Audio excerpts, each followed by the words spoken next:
Good morning students in class 12th. Today our topic is torque on a current carrying coil in magnetic field. अगर हमारे पास एक current carrying कोयल है और अगर हम उसको मैग्नेटिक फील्ड में पुट करते हैं तो उसके ऊपर कितना रोटेशनल फोर्स एक्ट होगा, कितना टॉर्क पैदा होगा, उसकी वैल्यू को हमें फाइंड आउट करना है। तो हम मान लेते हैं कि let us consider we have a rectangular coil. तो हम मान लेते हैं कि हमारे पास एक रेक्टेंगुलर कोयल है, ठीक है। तो ये ऐसे एक रेक्टेंगुलर कोयल है जिसको हम नाम दे सकते हैं A B C D, A B C D. तो हमारे पास जब हम इसको यूनिफॉर्म मैग्नेटिक फील्ड में पुट करेंगे तो इसके अंदर एक टॉर्क प्रोड्यूस होगा, उस वैल्यू को हमें फाइंड आउट करना है। तो मान लेते हैं कि जो हमारे पास जो करंट है वो क्या है, ए से बी, बी से सी, सी से डी और डी से ए, इस तरह से करंट फ्लो कर रहा है एंटी क्लॉकवाइज डायरेक्शन में, ठीक है। और यहाँ पर जो मैग्नेटिक फील्ड है अगर हम उसको देखें तो वो क्या है, हमारे पास इस तरफ है। तो हमारे पास फ्लेमिंग का लेफ्ट हैंड रूल यूज करके तो हम यहाँ पर फोर्स की वैल्यू को फाइंड आउट कर सकते हैं। तो सबसे पहले हमें क्या करना है, let us consider a rectangular coil A, B, C, D in which current I is flowing from A to B, B to C, C to D and D to A, and the DA जो arm DA है वो किसके equal है, CB के या BC के, और ये क्या है हमारे पास breadth of the coil that is B। अगर हम इस ब्रेड्थ को क्या मान ले, B। और फिर हम देखें A से B है, जो ए बी है वो किसके इक्वल है, सी डी के, और ये क्या है हमारे पास लेंथ ऑफ द कोयल, इसको हम एल से डिनोट कर सकते हैं। तो हमने एल को क्या मान लिया, लेंथ, और बी को क्या मान लिया, ब्रेड्थ, ठीक है। तो यहाँ पर जब हम फ्लेमिंग रूल का यूज करेंगे तो वहाँ पर हम जो आर्म डी ए है, ए बी है, ए सी है, बी सी है और सी डी है, इसके ऊपर हम फोर्स की वैल्यू को फाइंड आउट करेंगे। तो मान लेते हैं कि जो हमारा फ्लेमिंग का लेफ्ट हैंड रूल है, अकॉर्डिंग टू दैट रूल अगर हमारे पास थंब है फोर्स की डायरेक्शन को बताएगा, फोर फिंगर है वो मैग्नेटिक फील्ड की डायरेक्शन को बताएगी और सेंट्रल फिंगर है वो करंट की डायरेक्शन को बताएगी।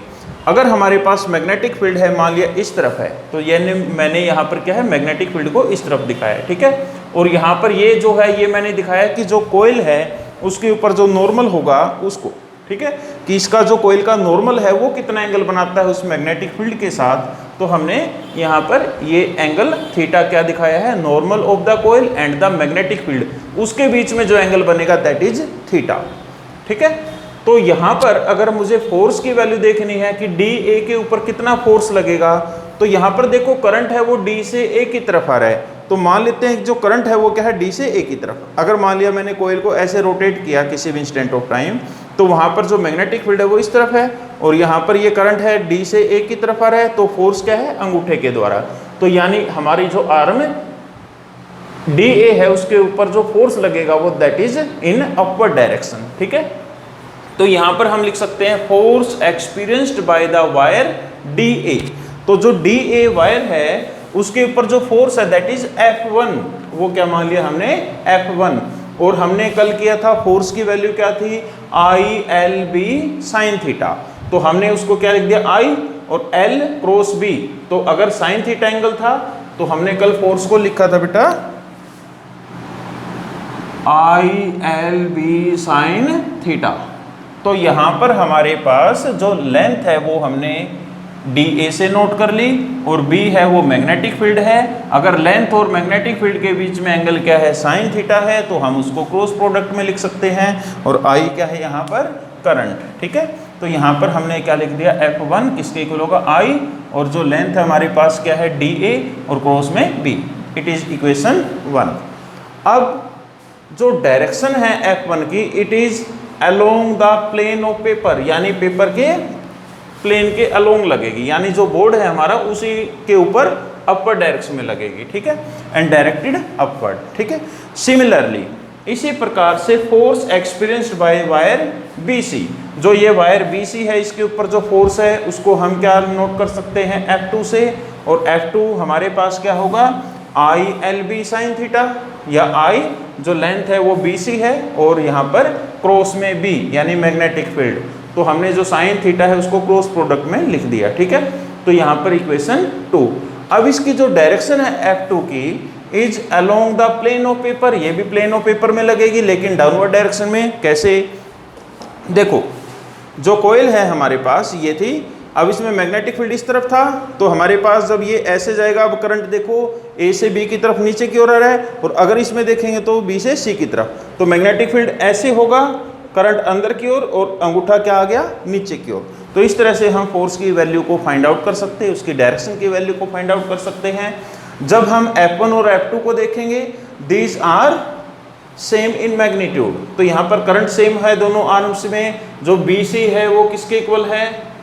BC है वो किसके इक्वल है? AD या DA के इक्वल है, तो ये ब्रेड्थ इक्वल होंगी और यहाँ पर मैग्नेटिक फील्ड इक्वल होगा, तो यहाँ पर F1 और F2 की वैल्यू क्या होंगी?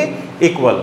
If F1 and F2 are equal in magnitude but opposite in direction, लेकिन डायरेक्शन में अपोजिट है, they will cancel out each other, तो F1 और F2 क्या करेगा? एक दूसरे को कैंसल आउट कर देगा, ठीक है। इसी प्रकार से हम फिर फोर्स निकाल लेंगे experience by the wire AB, जो AB है उसके ऊपर फोर्स की वैल्यू हम फिर फ्लेमिंग रूल का यूज करेंगे, तो वहां पर F3 की वैल्यू को फाइंड आउट कर लेंगे। तो F3 की वैल्यू क्या होगी? I, और AB लेंथ क्या है? AB, और मैग्नेटिक फील्ड क्या है? B। ILB sine theta, theta कितना होगा यहाँ पर? जो हमारा फोर्स है और मैग्नेटिक फील्ड और फोर्स, अगर करंट नीचे की ओर जा रहा है, मैग्नेटिक फील्ड इस तरफ है, तो फोर्स क्या है? बाहर की तरफ, ठीक है, आउटवर्ड डायरेक्शन में है। तो यहाँ पर मैग्नेटिक फील्ड और जो यहाँ पर हमारे पास AB है और B है, तो इनके बीच में एंगल 90 होगा, 90 होगा तो साइन 90 क्या होता है? 1। तो हमारे पास F3 की वैल्यू क्या होगी? ILB, ILB, equation number 3। Similarly हम फोर्स निकाल सकते हैं आर्म CD के ऊपर। अब करंट की डायरेक्शन इधर है, तो हमारे पास जो फोर्स है ये मैग्नेटिक फील्ड, और यहाँ पर जो करंट है that is in upward direction, तो यहाँ पर मैग्नेटिक फील्ड इधर है, करंट ऊपर की ओर है, तो अंगूठा कहाँ पर गया? अंदर की ओर। तो यहाँ पर जो फोर्स की डायरेक्शन है वो क्या होगी? इनवर्ड डायरेक्शन में। तो यहाँ पर देखोगे F3 और F4 है, both are same in magnitude, यहाँ पर मैग्नीट्यूड की वैल्यू क्या होगी? Same, but in opposite direction, एक बाहर की ओर आ रहा है तो एक अंदर की ओर जा रहा है। अगर हमारे पास दो फोर्सेज की लाइन ऑफ एक्शन अलग अलग है, एक इस लाइन के ऊपर लग रहा है, एक इस लाइन के ऊपर, अगर इक्वल इन मैग्नीट्यूड है और अपोजिट डायरेक्शन में, तो वो क्या करेंगे? उस कोयल को टॉर्क प्रोड्यूस करेंगे, उस कोयल को रोटेट कर देंगे, तो हमारे पास एक टर्निंग इफेक्ट प्रोड्यूस होगा, तो उसी को क्या बोलते हैं? टॉर्क। तो हमने F3 और F4 की वैल्यू को फाइंड आउट किया। अगर हमें टॉर्क निकालना है तो टॉर्क होता है force into perpendicular distance between the forces, यानी जो F3 और F4 है इनके बीच की परपेंडिकुलर डिस्टेंस क्या है, उसको निकालने के लिए मैंने क्या किया? जो आर्म DA है उसको ड्रा कर दिया, ठीक है। यहाँ पर जो ब्रेड्थ है वो हमने B से नोट कर ली, यहाँ पर जो मैग्नेटिक फील्ड है वो B इस तरफ है, और उसके नॉर्मल के साथ जो एंगल बन रहा है दैट इज थीटा। और यहाँ पर अगर मैं इस लाइन को एक्सटेंड करूँ, यहाँ से एक्सटेंड करूँ, तो मान लिया वो K पॉइंट पर इंटरसेक्ट करते हैं। अगर ये एंगल थीटा है तो यहाँ पर हमारे पास ये B साइन थीटा होगा, ये B कोस थीटा होगा। तो इन दोनों फोर्सेज के बीच की जो परपेंडिकुलर डिस्टेंस है that will be B sign theta. तो यहाँ पर हमारे पास टॉर्क निकालना है, तो force into perpendicular distance. Force की वैल्यू क्या लिखी है हमने? ILB, दोनों का मैग्नीट्यूड सेम है, परपेंडिकुलर डिस्टेंस क्या है? KD है हमारे पास, ठीक है। तो यहाँ पर ILB और KD की वैल्यू अभी मैंने बताया किसके इक्वल होगी? B sign theta. तो B साइन थीटा, अगर मैं इसमें देखूँ टॉर्क I, L और B को मैंने इकट्ठा रख दिया, साथ में क्या है? B साइन थीटा, और लेंथ इनटू ब्रेड्थ क्या होगा? एरिया ऑफ द कोयल, तो मैंने A से नोट कर लिया B साइन थीटा।